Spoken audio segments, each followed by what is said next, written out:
గంగమ్మ జాతరలో పొట్టేళ్ళు తలలు నరికినట్టు రపా రపా అని నరుకుతానని చెప్పి ఆయన అంటానంటే దాని అర్థమైంది మరి. రపా రపా ఏం జాతరలోది? గంగమ్మ జాతరలో ఏం పొట్టేళ్ళు తలలు నరికినట్ట రపా రపా నరుకుతాను. మంచిది కదా. నమస్తే, వెల్కమ్ టు థింక్ ఆంధ్ర. నేను మీ ప్రియాంకారావు.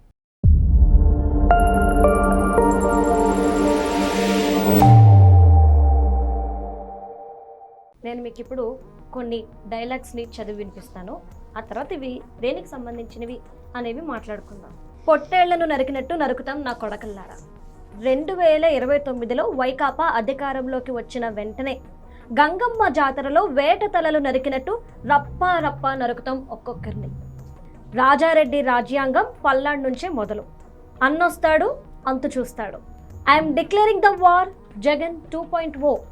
ఇవన్నీ వింటుంటే ఏదైనా ఫ్యాక్షన్ సినిమాలో డైలాగ్స్ అని అనుకుంటారేమో. లేదండి, రీసెంట్గా జగన్మోహన్ రెడ్డి గారు ఎక్కడికి వెళ్ళినా కానీ ఈ ప్లకార్డుల్లో కనిపిస్తున్న డైలాగ్స్. అంటే సినిమాలో చెప్పాల్సిన డైలాగ్ వీళ్ళు బయట చెప్తున్నారు అంటే ఏం సందేశం ఇస్తున్నారు? అసలు ఇలాంటి ఎక్కడికైనా ఒక ఎక్స్ మినిస్టర్ కానీ లేదంటే సీఎం కానీ ఎవరైనా వెళ్ళినప్పుడు వాళ్ళు ఏం చెప్తారంటే, మేము అధికారంలోకి వస్తే అది చేస్తాం, ఆ బిల్డింగ్ కడతాం, లేదంటే మీకోసం కాలేజ్ కడతాం, లేదంటే మీ ప్రజల కోసం, రైతుల కోసం, మహిళల కోసం ఇది చేస్తాం అది చేస్తామని హామీలు ఇవ్వడమో చూస్తుంటాం. కానీ ఈ డైలాగులేంటి, ఈ బెదిరింపులేంటి? అసలు ఎందుకు ఈ విధంగా జగన్మోహన్ రెడ్డి గారు చేస్తున్నారు? పైగా ఆయనంతటా ఆయనే అంటారు పోలీసులు అంతు తేలుస్తాము అని చెప్పి. ఎలా చూడాలి జగన్మోహన్ రెడ్డి గారి వైఖరి? దీనికి సంబంధించి ఈరోజు మనతో మాట్లాడడానికి ప్రముఖ పొలిటికల్ అనలిస్ట్ అడుసుమల్లి శ్రీనివాస్ గారు ఉన్నారు. ఆయనతో మాట్లాడదాం.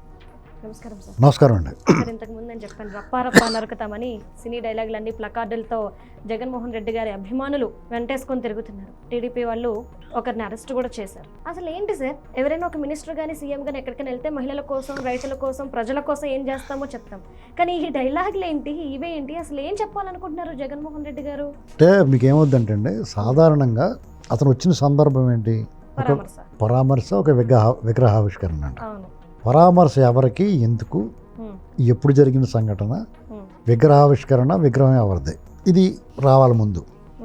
ఆ చర్చ జరగకుండా ఇలాంటి ప్లే కార్డులన్నీ ప్రదర్శిస్తారు. మనం అందరూ ఏం మాట్లాడుకుంటున్నాం? ఈ రప్పాల గురించి మాట్లాడుతున్నాం. కానీ ఫస్ట్ మాట్లాడాల్సింది ఏంటంటే, ఆ విగ్రహం ఎవరిది, ఎందుకు, ఎవరి చావు, ఎందుకు పరామర్శ. చావు ఎవరిది? ఒక నాగమల్లేశ్వరరావు ఎవరో ఒక ఆయన చనిపోయాడు ఆ సంవత్సరం క్రితం. జగన్మోహన్ రెడ్డి ప్రభుత్వానికి ప్రజలు ఇచ్చిన తీర్పు వల్ల అతను జూన్ 4వ తారీఖుని జనం అందరూ కాంట్రించి ఉమ్మేయటం వల్ల ఆ తీర్పు ప్రకటన ఆ రోజు వెలువడింది, జూన్ 4వ తారీఖు. అంతకుముందు జగన్మోహన్ రెడ్డి గ్యాంగు, అతని పెయిడ్ ఛానల్స్, అతని పెయిడ్ అనలిస్టులు, అతని పెయిడ్ ఈ సర్వే వాళ్ళు అందరూ కలిపి 175కి 175 వస్తాయి, కొంతమంది 150 వస్తాయి, ఇంకొంతమంది అన్ని రావు కానీ 130 వస్తాయి అని ఏదో ఉదారంగా చెప్పినట్టుగా. ఇంకొంతమందికేసి ఇంకా న్యాచురాలిటీ సహజంగా ఉండాలని 98 తోటన్నా బయటపడతాడు. ఈ టైప్ చెప్పుకుంటూ వచ్చారు. జగన్మోహన్ రెడ్డి అలాగే మభ్య పెట్టాడు.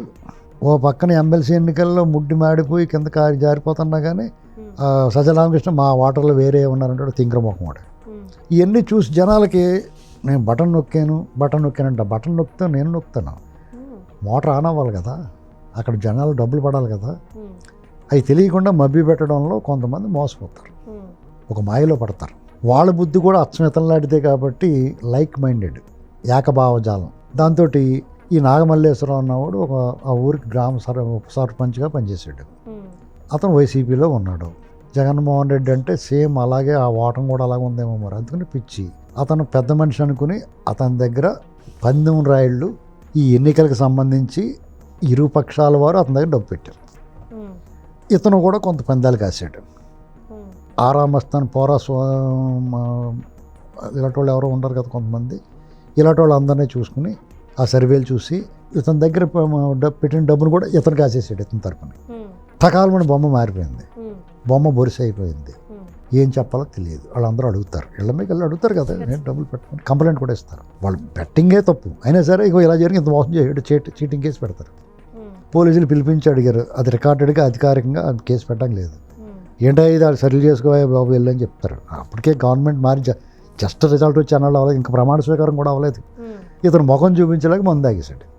అది అప్పటికే సమసిపోయింది. అవును. సాధారణంగా దొంగలు పడ్డ 6 నెలల కుక్కలు మురిగినాయి అని వింతగా విచిత్రంగా ఒక సామెత చెప్పుకుంటాం. అవును. కానీ ఈ కుక్క మాత్రం సంవత్సరం తర్వాత మురిగింది. అంతే కదా, దొంగలు పడ్డ తర్వాత 6 నెలల కుక్క మురిగింది అంటారు ఎటకారంగా, ఒక విచిత్రంగా సామెత చెప్పుకుంటారు. సంవత్సరం తర్వాత ఆ కుటుంబానికి పరామర్శ. నువ్వు ఆ కుటుంబానికి పరామర్శ చేయాలంటే నువ్వు అయ్యాలే చేయాలి. నువ్వు ఎప్పుడైనా ఆర్థిక సహాయం చేయాలంటే ఆ కుటుంబానికి నీ కార్యకర్తలు అది నీ పార్టీ కూడా అనుకుంటే నువ్వు దొబ్బేసిన డబ్బులు ఎంతో కొంత ఇచ్చి ఆదుకోవాలి. లేదా ఇలాంటిది ఏదో జరిగింది నీకు తెలిసిన నువ్వేం కంగారు పడకం, ఇంతకన్నా దుర్మార్గాలు చేద్ది కానీ కాల్తీ ఈ 2 కోట్లు 3 కోట్లు పట్టుకెళ్ళి నువ్వు ఇవ్వాలి. నీ బాబు సొమ్ము కాదు కదా, నువ్వు దొబ్బిందే కదా. అలా చేయలేదు. సంవత్సరం తర్వాత వచ్చావు, పోనీ ఆ ఇంటికి వెళ్ళి పరామర్శ చేసావా? ఈ గ్యాంగ్ అందరినీ వీళ్ళందరూ పనిని పరామర్శ చేయడానికి అసలు ఈ పర్మిషన్ ఇవ్వటం ఏంటి? వాళ్ళు ఈ ప్రభుత్వం కూడా వాళ్ళ మీద పర్మిషన్ లేదు. 3 కార్లు వేసారని ఒక 100 మంది కన్నా ఎక్కువ రావద్దని చెప్పారు వాళ్ళు. చట్ట ప్రకారం వాళ్ళ ఎస్పీ గారు చెప్పాడు. నువ్వు ఇన్ని నీతి కవర్లు మాట్లాడుతున్నావు, ఇన్ని ప్రెస్ మీట్ చెప్పి ఇంత బాధపడతా ఉన్నావు. చంద్రబాబు నాయుడు గారు అప్రజాస్వామ్యవాది అంటున్నావు. నువ్వేమన్నా ప్రజాస్వామ్యవాదివా? ఇంతమంది గ్యాంగ్ వేసుకొచ్చి నరికేస్తాను, పొడి చేస్తాను, చంపేస్తాను, తలలు కోసుకెళ్ళిపోతాం. తలకాయ మాసం ఎంత అని అడుగుతారు కదా ఆదివారం నాడు. అలాగే నువ్వు తలకాయలు అట్టుకుపోతాం గంగమ్మ జాతరలో. ఎవరు తలకాయలు పట్టుకుపోతావు, ఎవడ పట్టుకుపోతావు? నువ్వు పట్టుకుపోతుంటే చూస్తా ఊరుకుంటారా? నువ్వు 4 ఏళ్ళ తర్వాత పట్టుకుపోతావు, ఈ లోపల నీ ఎట్టుకుపోతే ఏం చేస్తావు? నువ్వు వెళ్ళిన ఏరియా అలాంటిది. వాళ్ళేం చేతగాని దద్దములేం కాదు. నీకన్నా ముదుర్లు నీ తలను తన్నిన వాళ్ళు ఓవర్ యాక్షన్కే రియాక్షన్ గట్టిగా చూపించారు అక్కడ. దురదృష్టం ఏంటంటే అటువంటి పల్నాటి పులి వీర యోధుడు కోటేశ్వర ప్రసాద్ గారు లేరు అనుకుంటున్న అటువంటి వాళ్ళు 100 మంది ఉంటారు. ఇంకా అత్యంత వాళ్ళందరూ కూడా తెలుగుదేశం పార్టీ అనేటువంటిది ఎక్కడికక్కడ పగ్గాలు వేసి బిక్కబట్టి పట్టుకుని ఉంటుంది చంద్రబాబు నాయుడు గారు. అలా వదిలేసేయడానికి జా బేట జా జీలో అప్ని జిందగీ అని మీరు ఏమన్నా మిగులుతారా? అసలు అధికారం ఉంది, నిలువెల్లా పౌరుషం తొనికిసలాడుతూ ఉంటుంది, రక్తం సలసల మరుగుతూ ఉంటుంది.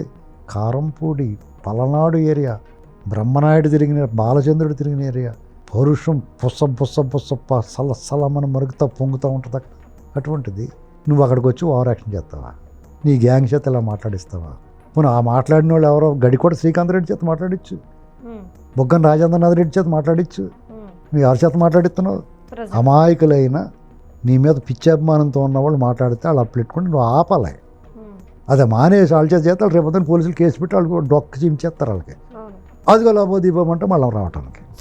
ఇది అసలు ఎక్కడికి వెళ్తున్నావు? ఇవన్నీ సిగ్గు లేకుండా మళ్ళీ ప్రెస్ మీట్ పెట్టి మాట్లాడుతావు.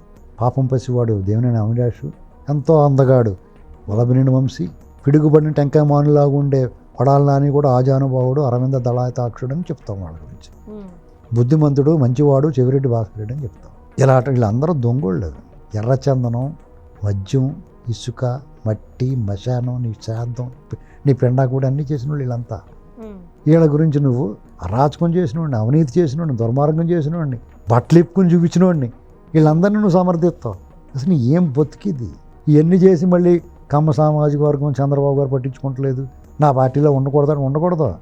కమ్మ సామాజిక వర్గం కూడా ప్రత్యేకత ఉంది. వాళ్ళు అభ్యుదయవాదులు, సమాజం పట్ల బాధ్యత ఉన్నవాళ్ళు, విద్య, వైద్యం, రాజకీయం, సినిమా అన్ని రంగాల్లో ముందున్నవాళ్ళు, వాళ్ళతో పాటు 10 మందిని బతికించేవాళ్ళు. ఇవ్వండి లెట్ లివ్ పాలసీ వాళ్ళు నీతో పాటు ఉన్నారు, నీ తిట్టరా ఇలా వీటితో ఉన్నారు వీటిళ్ళు అనుకుంటారు వాళ్ళని. అంచేత నీతో ఉన్న వాళ్ళు వాళ్ళు వెళ్ళేస్తారు, డిజర్వ్ చేసుకుంటారు. ఏదైనా ఫంక్షన్లు ఎదురుపడితే పక్కపోతారు, కళ్ళు మూసుకుంటారు, లేకపోతే వాళ్ళు సిగ్గు లేకుండా వచ్చేస్తూ ఉంటారు. ఇవన్నీ గుర్తుపెట్టుకో జగన్మోహన్ రెడ్డి. నువ్వు ఇవాళ వీళ్ళందరినీ సమర్థించి ఏదో వేడుకోలు కబుర్లు చెప్తే చంద్రబాబు నాయుడు డెఫినెట్గా చంద్రబాబు నాయుడు గారికి దూరంగా జరుగుతున్నారు కమ్మ సమాజం వరకు. అది వాస్తవం, అది వేరే కారణం. ఎందుకంటే వాళ్ళు 2వ తరగతి పౌరులుగా పరిగణించబడుతున్నారు తెలుగుదేశం పార్టీలో.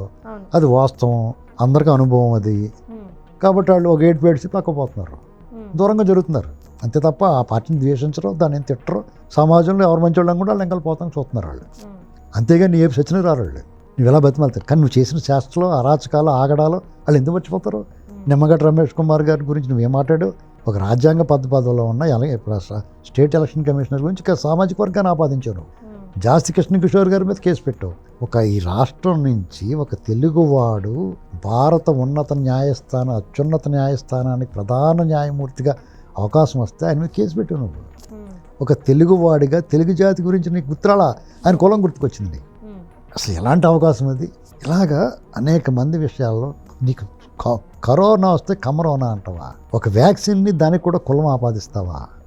ఇలాంటివన్నీ చేసి నువ్వు ఇవాళ కమ్మ కులం అది ఇది అని మాట్లాడాలి, భుజాన్ని వేసుకుందాం. నీ ఏపోతే నీ ఓటం చూస్తే డోకొస్తుంది. నేను కమ్మ సామాజిక వర్గం చెప్తాను, నిన్ను ముఖం చూడగానే నాకు వామిటింగ్స్ అండ్ ఆనందం తాగినట్టు ఉంటుంది నాకు.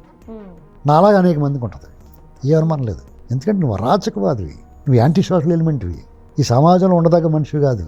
ఈ చంద్రబాబు గారు వాళ్ళు నిన్ను వదిలేశారు, నిన్ను అచ్చోసి వదిలేశారు. నిన్ను ఈ కూటమి ప్రభుత్వాన్ని క్షమించకూడదు, నిన్ను వదిలేశారు వాళ్ళు.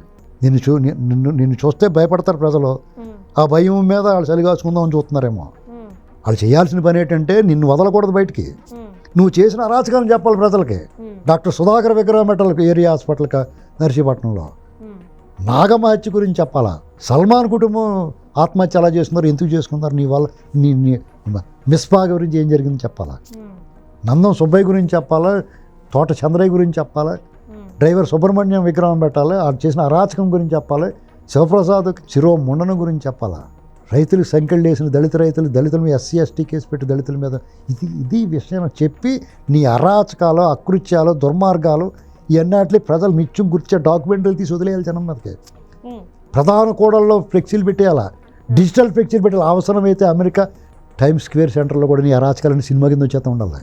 ఇలాంటివన్నీ చేయాలి మానేసి గొలుసులిప్పి రోమన్ సామ్రాజ్యంలో ఆ రాజులందరూ కూర్చుని ఎరీనాలోకి బానిసల మీదకి జంతువులు వదిలినట్టు నిన్ను వదిలేస్తున్నారు.